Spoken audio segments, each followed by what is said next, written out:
Hey everybody, it's Eddie from Tokyo. This is your cryptocurrency update from Japan. Just a couple of hours ago, I tweeted this out. Ripple snagged a monster. The biggest bank in Japan, MUFG, headquartered in Tokyo, 360-year history, 1,800 locations, and 50 countries, is going to execute on cross-border remittances between Japan and Brazil. So learn this Japanese word, dekai, gargantuan, because this is a big deal. Here is the actual memo of understanding, and they have decided to start a collaborative development for cross-border payments between Japan and Brazil, utilizing Ripple's cutting-edge technology.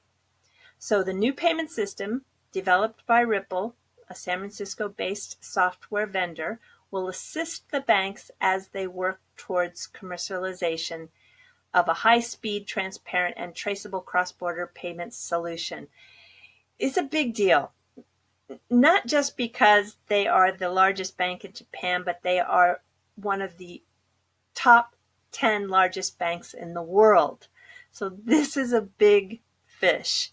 They actually manage 2.5 trillion in assets, and I just am so pleased for Ripple.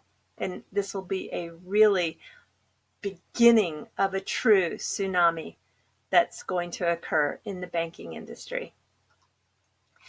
And just following the announcement today, a couple hours ago, Emi Yoshikawa, who everybody knows is part of the Ripple team. She's in the Global Ops and Partnership section of business development. She says, trivia, why Brazil has such a large Japanese community? Yeah, there's actually 1.5 million Japanese living in Brazil.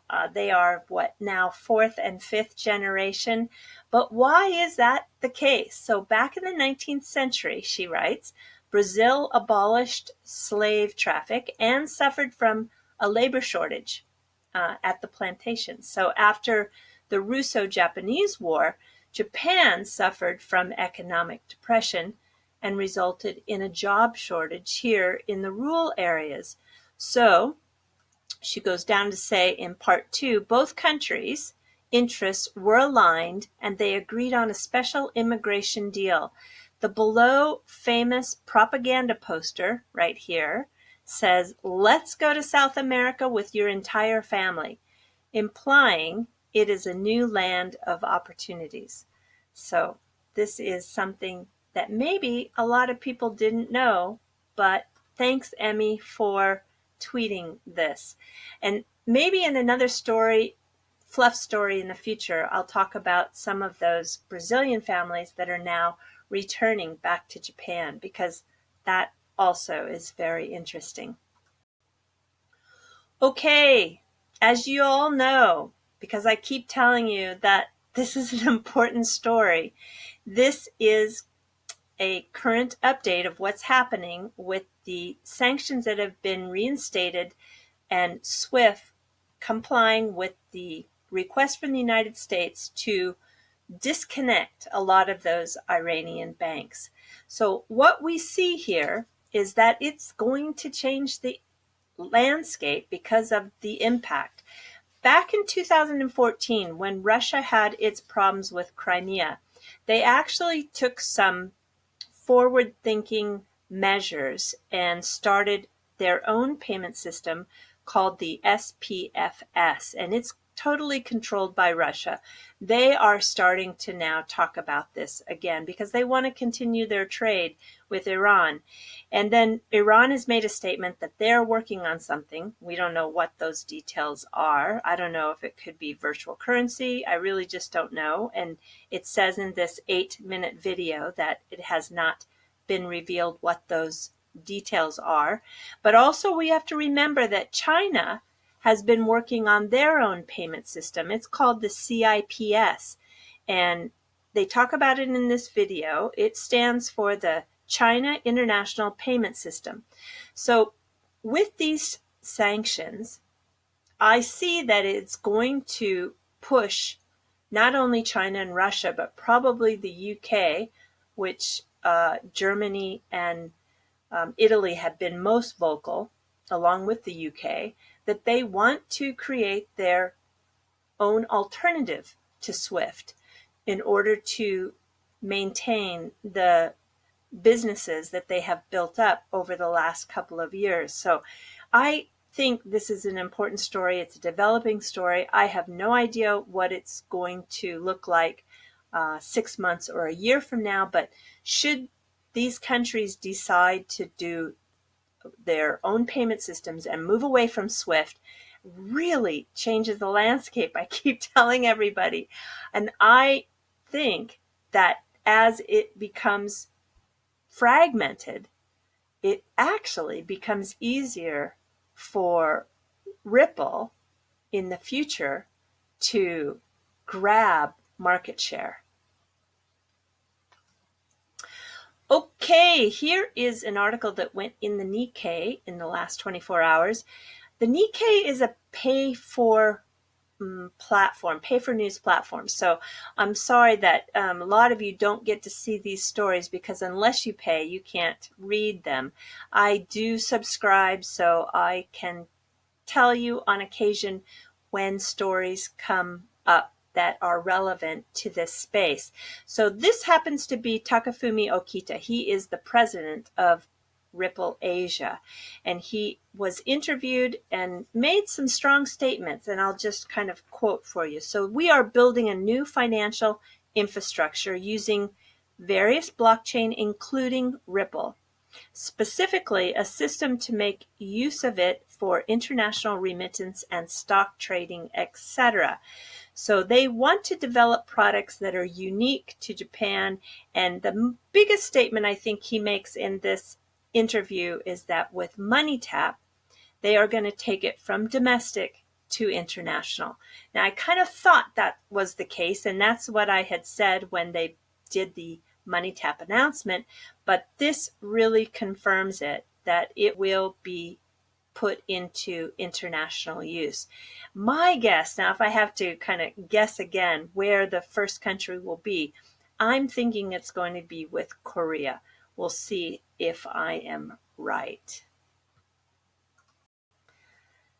This is an exchange in Indonesia, and Indonesia is a very important market. They are the fourth largest populous country in the world, and they have the third fastest growing economy in the G20. And I think the most interesting thing actually is that their median age is 28. Wow. The median age of Japan is 47. And if you look at some other countries like the US at 38, the UK at 40, and Liechtenstein at 43. So 28, what a young population.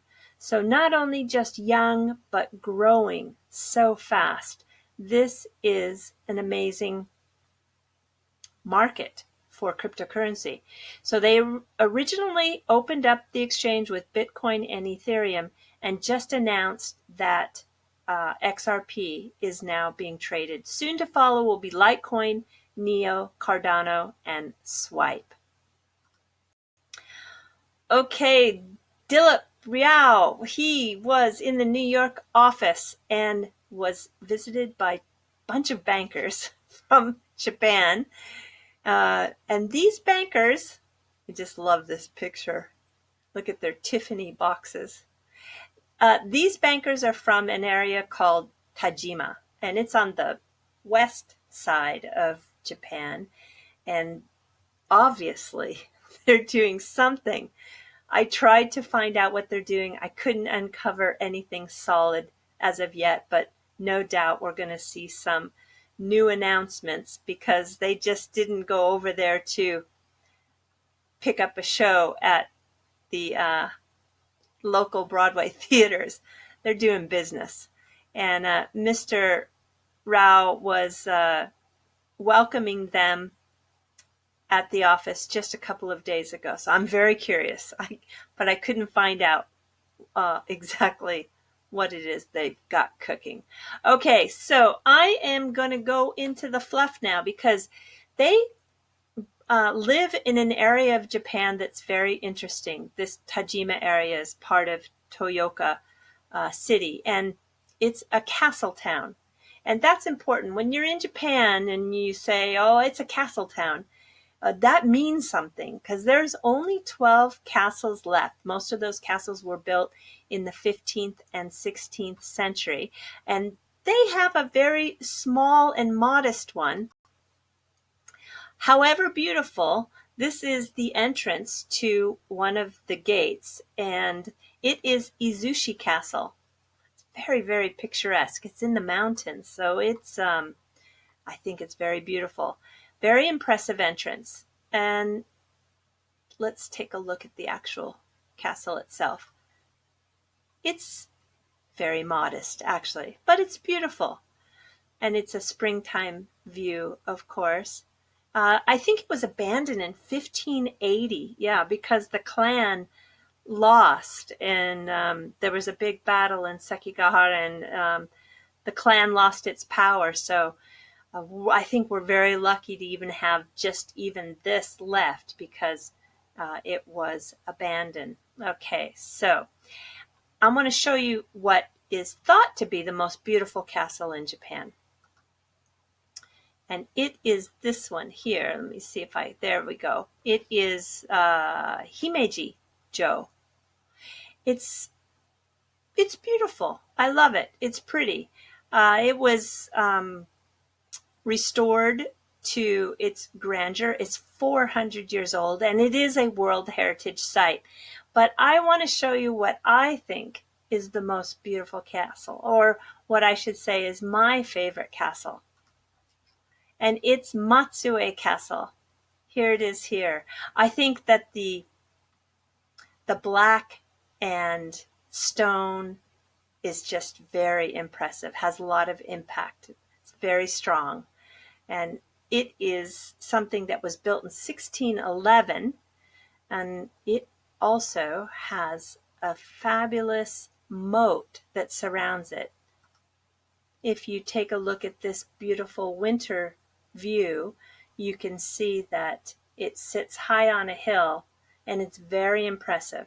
Can you imagine back in the 1600s how dominating this would be, looming over the city down below? In all the castle towns, the samurai lived around the castle, and they were maybe the last line of defense before enemies would cross the moats and try to scale the walls. So in this castle town, there are some old samurai residences still. This is in the Shimane prefecture. They do get a lot of snow in the wintertime.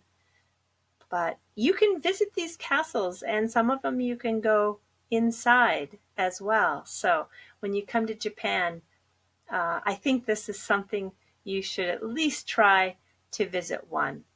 Okay, everybody, that's all I have for you today. It was a big news day.